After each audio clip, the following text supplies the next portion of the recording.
बिस्मिल्लाहिर्रहमानिर्रहीम। अस्सलामुअलैकुम। मैं हूँ आसफ़ा। वेलकम है आपका माय फूड फैक्ट पर। कैसे हैं आप सब?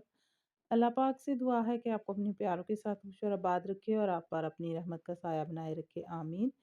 आज मैं आपके लिए एक ऐसी हाज़मादार चटनी बनाने का तरीका शेयर कर रही हूँ जो कि अभी आप बना कर रख लेंगे।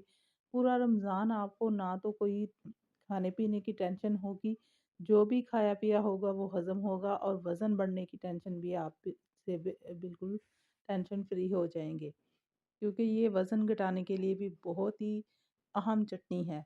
तो ये थोड़ी सी चीज़ें जो घर पे ही किचन में मौजूद होती हैं उनसे बना के हम रख लेंगे तो ये ख़राब भी नहीं होगी। आपको बताऊंगी कि इसको सेव करने का क्या तरीका है। तो वीडियो को स्किप ना कीजिएगा ताकि आप समझ सकेंगे ये चटनी हम किस तरह से तैयार कर सकते हैं और इसको किस तरह से सेव कर सकते हैं ताकि ये बिल्कुल सही रहे काफ़ी दिन तक। तो सबसे पहले मेन इंग्रेडिएंट्स इसका ले लेना है हमने अनारदाना। इसको अच्छी तरह से वॉश करना है। पहले तो आप पानी डाल के इसको अच्छी तरह से भिगो दीजिए, फिर अच्छी तरह से 2 से 3 पानी धो के स्ट्रेनर में डाल के धो लीजिए। उसके बाद ये चटनी जो है ना, ये किसी मशीन वगैरह ग्राइंडर वगैरह में नहीं बनेगी। ये सिल पर या फिर इस तरह कूंडी सिलबट्टे पर इस तरह बनेगी, या हमनदस्ता होता है कुछ घरों में तो उसमें बना लीजिए।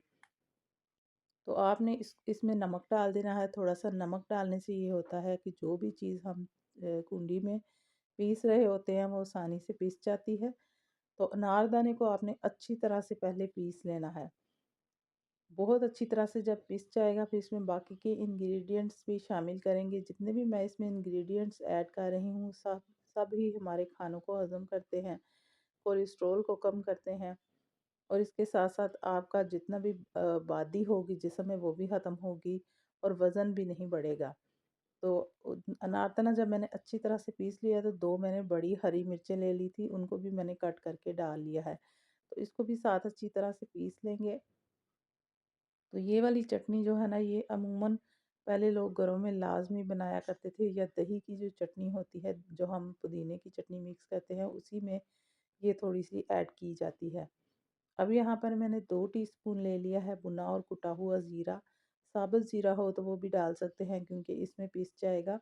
तो ज़ीरा भी हमारे खानों को हज़म करता है, वज़न को घटाने में अहम रोल अदा करता है।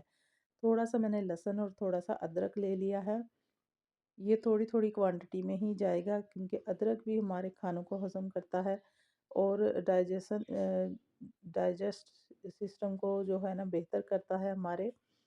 और जो लहसुन है वो लहसुन हमारे कोलेस्ट्रॉल को कम करता है और ये भी खून को पतला करने में, हमारे वज़न को घटाने में अहम रोल अदा करता है।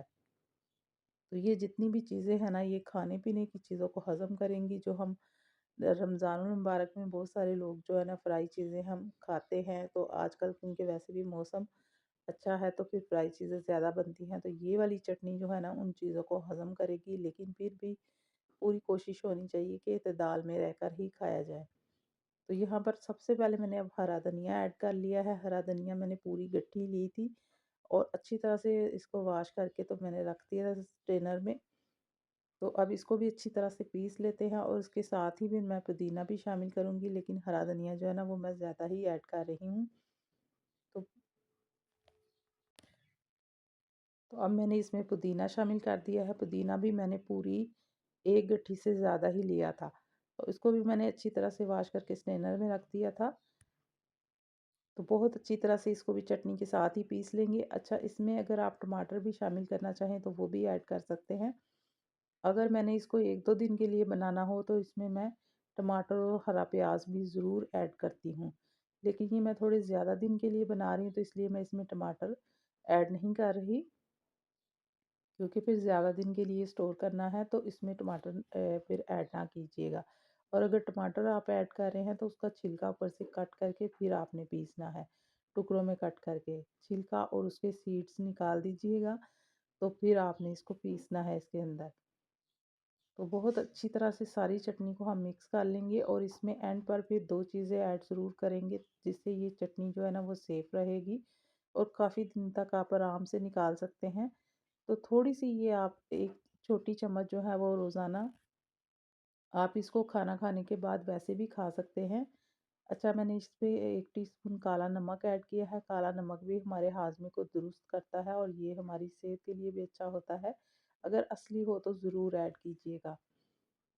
तो इसमें अच्छी तरह से मिक्स कर ली हैं सारी चीज़ें। अब इसमें मैं डालूँगी थोड़ी-सी 1 चुटकी के करीब अजवाइन। तो अजवाइन मुझे स्टार्ट में ही डालनी थी, लेकिन स्टार्ट में डालना मैं भूल गई थी, तो इसलिए मैंने अब एंड पे ऐड कर ली है। उसको भी मैंने डाल के पीस लिया है। अजवाइन भी हमारे खानों को हज़म करती है। तो थोड़ा-सा बस मैंने लेमन स्क्वीज़ किया है। लेमन जो है इसकी चटनी को, लेमन की इसमें ज़रूरत नहीं है क्योंकि हमने अनारदाना पीसा है। तो लेमन इसलिए ऐड किया है कि इसका कलर ख़राब ना हो चटनी का। और जब चटनी पीस लें आप तो इसमें 2 से 3 लौंग डाल दीजिएगा।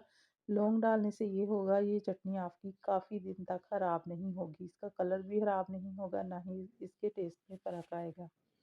तो वीडियो अगर अच्छी लगी है लाइक कर दीजिए। अल्लाह हाफ़िज़।